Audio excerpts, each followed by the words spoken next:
জয় শ্রী রাম হরি ওম। সকল সনাতনী হিন্দুকে সনাতন শঙ্খনাদে স্বাগত জানাই। তথাকথিত হিন্দুত্ববাদী বিজেপির আমলে মানেসরে একটি মন্দির ভেঙে ফেলা হয়েছিল।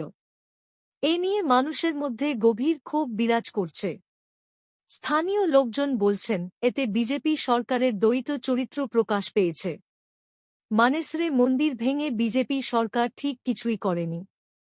এই বিষয়ে ইউনাইটেড কিষাণ মোর্চা গুরুগ্রামের সভাপতি এবং জেলা বার অ্যাসোসিয়েশন গুরুগ্রামের প্রাক্তন সভাপতি চৌধুরী সন্তোষ সিং বিজেপি সরকারের দ্বারা মানেসরে বাবা ভীষ্ম মন্দির ধ্বংসের তীব্র নিন্দা করেছেন।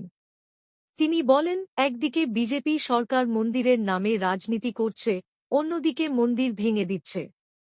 এটি উল্লেখযোগ্য যে বিজেপি সরকার সোমবার ২৬ ফেব্রুয়ারি ভারী পুলিশ বাহিনীর উপস্থিতিতে মানেসরের বাবা ভীষ্ম মন্দির ভেঙে দিয়েছে।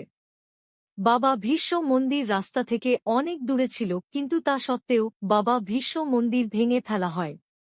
মানেসরে মন্দির ভেঙে দেওয়ায় স্থানীয় মানুষ ক্ষুব্ধ। তারা বলেন, বিজেপি সরকারের দ্বৈত চরিত্র উন্মোচিত হয়েছে এবং এটি হিন্দুদের অনুভূতির সঙ্গে খেলা করছে। বিজেপি সরকারের কথা ও কাজের মধ্যে পার্থক্য রয়েছে। একদিকে বিজেপি মন্দিরের নামে মানুষের আবেগ উস্কে দিয়ে ভোট চায়, অন্যদিকে মানেসরে বাবা ভীষ্ম মন্দির ভেঙে দেয়।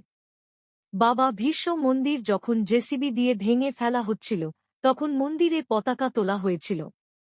এখানকার বাসিন্দারা বলছেন, বাবা ভীষ্ম মন্দিরের আঙিনায় অনেক পুরনো একটি পিপল গাছ ছিল, সেটিও প্রশাসন জেসিবি দিয়ে উপড়ে ফেলেছে।